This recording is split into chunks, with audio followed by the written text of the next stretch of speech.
I told my husband I was pregnant and he panicked. "You ruined everything. I didn't want this child." That same night, he packed his things and left for his young colleague. His parents supported him, and I was left alone. But years later, he came crawling back to me. I had been married to Chad for 4 years and together with him for 7.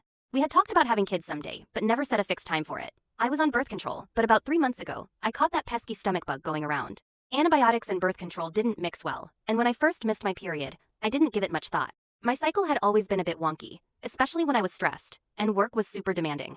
But when I started feeling queasy in the mornings and my breasts were tender like they'd been poked by 1,000 tiny needles, I bought a pregnancy test during my lunch break. 2 pink lines stared back at me, as clear as day. I took 3 more tests over the next 2 days, all positive. I was shocked, scared, but also a little excited. I knew it wasn't planned, but once the initial shock wore off, I started imagining our future as a family. I'd always wanted to be a mom, and even though the timing wasn't perfect, I thought Chad would come around once he got over the shock. I waited a week to tell him, trying to find the perfect moment. I didn't want to do anything too flashy like those Instagram announcements with letterboards and confetti. That just wasn't us. Instead, I made his favorite dinner, lasagna with garlic bread, and bought a bottle of his favorite bourbon for him and sparkling cider for myself. I even wore the blue dress he always complimented me on. I wanted it to be special, even if the pregnancy wasn't planned. While cooking, I kept rehearsing how I'd tell him. Should I just blurt it out, or make a joke? After dinner, I decided to keep it simple.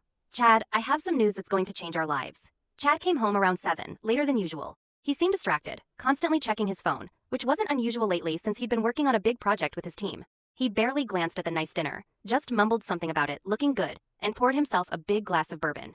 Before I could even mention the special occasion, during dinner, he was quiet, answering with just one-word responses. When I tried to start a conversation, asking about his day or his project, he just shrugged or gave short answers. Something felt off, but I thought it was just work stress. After we finished eating, I took a deep breath and reached across the table to grab his hand. "Chad, I'm pregnant." The silence that followed seemed to stretch on for ages. His face went through a series of expressions, blank, pale, and then a look I'd never seen before, a mix of anger and panic. When he finally spoke, he asked if I was joking. When I told him I wasn't and that I'd taken 4 tests, things quickly went downhill. I'll never forget what he said next. "You ruined everything. I didn't want this child." I tried to explain that it was an accident, probably because the antibiotics had messed with my birth control. I thought we could figure it out together, like we always had with other problems. But then he dropped a bombshell. Maybe he never wanted children at all. He said he only went along with my someday plans to keep me happy. But it was just a fantasy to him. I asked if there was someone else, and his reaction gave him away even before he admitted it. When I pushed him, he finally confessed that he'd been seeing Vanessa for a few months. Vanessa, his colleague he'd mentioned, was like a shiny new toy in his eyes, 24 years old and 7 years younger than me. While I was still reeling from this double betrayal, Chad started packing, not just an overnight bag, but a big suitcase full of clothes and essentials.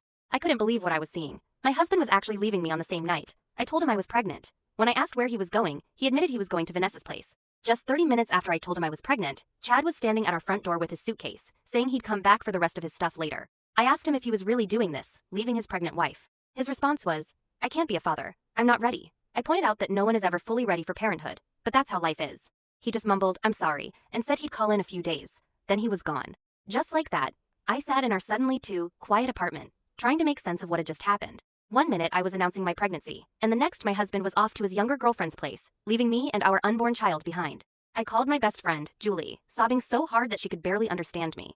She came over immediately and held me as I cried, questioning everything about my marriage. "I thought I knew him," I kept saying. "How could I have been so wrong?" The next morning, I woke up on the couch with Julie sleeping in the armchair nearby. For a split second, I hoped it had all been a nightmare, but then a wave of nausea hit, reminding me that my husband was gone, and I was still very much pregnant. Julie made me toast and tea, insisting I eat something for the baby's sake. My hand instinctively went to my stomach. Whatever Chad had decided, this was still my child.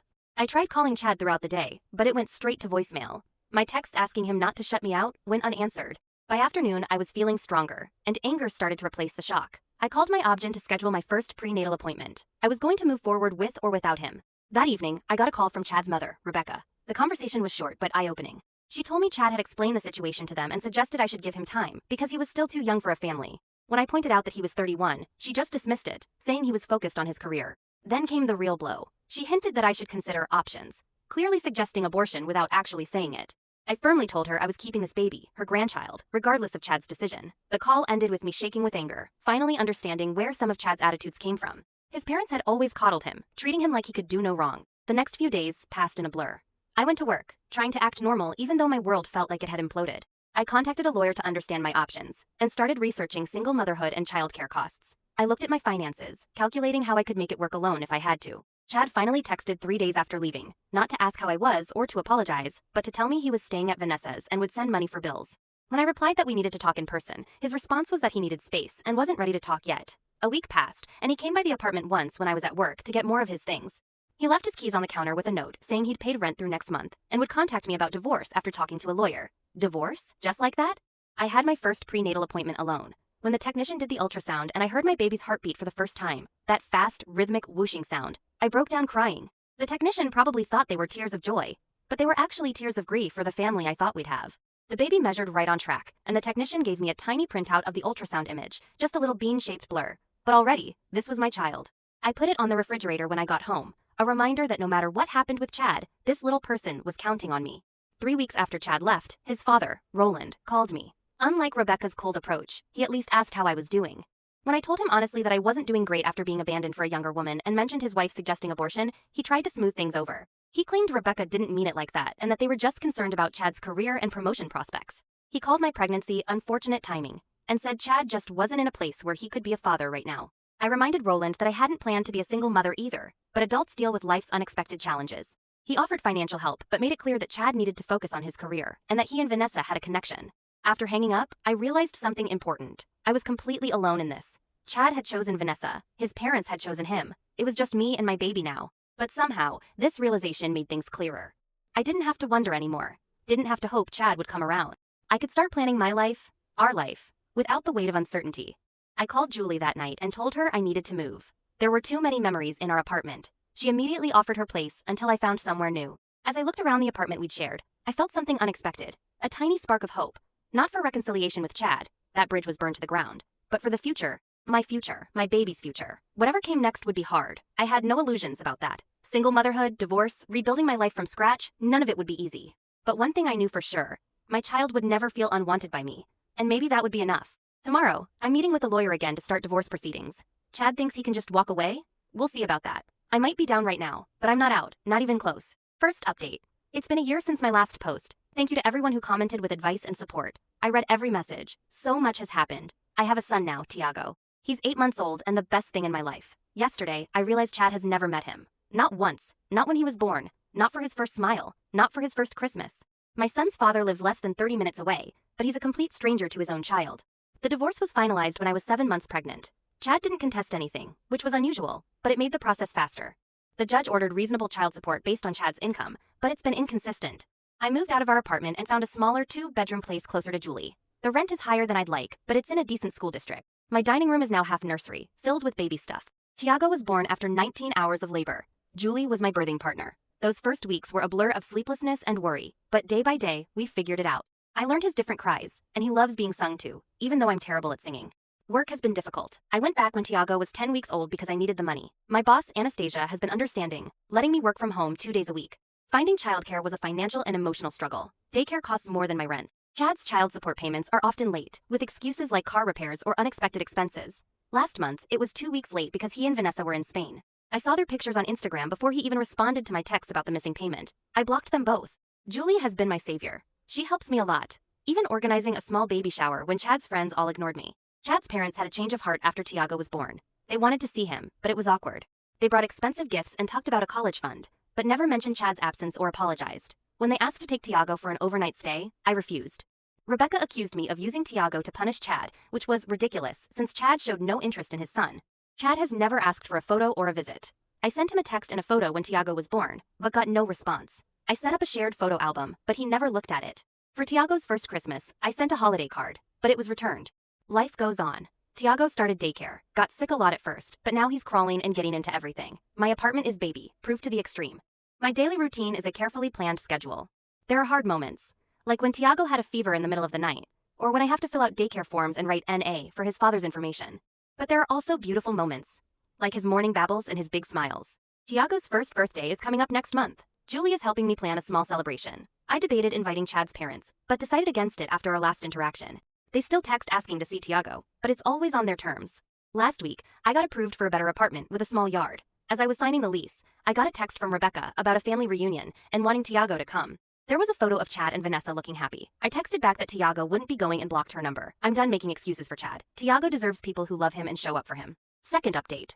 It's been 4 years since my last update. Tiago just turned 5. He's a chatty kindergartner who knows all about planets and corrects my dinosaur names. Yesterday was his first day of kindergarten. I took the morning off to walk him in. I saw Chad's friend Leroy in the school parking lot. After getting Tiago settled, Leroy and I had coffee, and he told me Chad and Vanessa broke up 6 months ago. Apparently, Vanessa wanted kids, and Chad still wasn't ready at 35. Chad's company downsized last year, and he's been struggling to find stable work. He's been crashing on friends' couches. I've been at the same company for 6 years, and last year, Anastasia promoted me to senior project manager. I finally bought a small townhouse in a good school district. Financial stability was hard. 1. Chad's child support stopped completely around Tiago's 3rd birthday. I filed with the enforcement agency, but it was like chasing a ghost. I decided it wasn't worth the stress. Tiago started asking about his dad about a year ago. I told him a simplified version of the truth. It's never easy to answer his questions. Then, about 10 months ago, at Tiago's preschool teacher night, I noticed Douglas, a widowed father. His daughter Emma is in Tiago's class. We started with playdates, then coffee, then more dinners. Douglas understands me and Tiago. He's been really kind, like fixing Tiago's bike seat without being asked. We've been dating for 7 months now. The kids know we're special friends and are happy about our playdates. Chad's parents suddenly renewed their interest in Tiago. Rebecca called asking if they could take him for a weekend. I refused, and she got defensive. Douglas asked if he could take Tiago fishing with Emma next weekend. It made me happy to see Tiago's excitement. After Leroy told me about Chad, I checked Chad's Instagram. His posts now are just vague quotes. I felt at peace closing the app. 5 years ago, I was broken. Now, I have a great career, a home, an amazing son, and a wonderful partner. 3rd update. Last Saturday, at Tiago's soccer game, I saw Chad watching from across the field. After 7 years of absence, he just showed up. At halftime, when Tiago ran over for water, Chad approached. Tiago asked who he was. I sent Tiago back to his team and confronted Chad. He admitted his mother told him about the game. Douglas introduced himself, and Chad flinched when he heard Douglas call himself Tiago's father.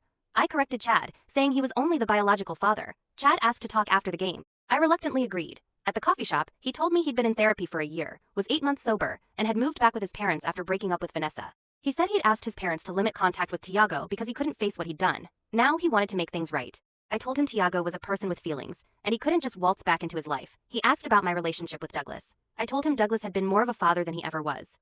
I agreed to consider a supervised meeting with strict conditions. 3 days later, after talking with Douglas and our family therapist, I arranged a meeting at a park. Telling Tiago was hard. He had so many questions. The meeting wasn't too bad. Chad brought a Lego soccer field set, and they built it together. Over the next 2 weeks, we had several supervised meetings. Then Chad asked to take Tiago to a movie alone. I refused. He then showed up at our house with his parents unannounced, talking about being a family again. Chad even said he still loved me. I was shocked. I asked him to leave, saying I needed to think. When Douglas came downstairs, I told him what Chad said. Douglas was concerned, but I reassured him. Later that night, Chad texted that he meant what he said. I stared at the text, feeling angry and pity. I'll call Chad tomorrow to set clear boundaries. He can be Tiago's biological father, but that's it. Some bridges, once burned, stay burned.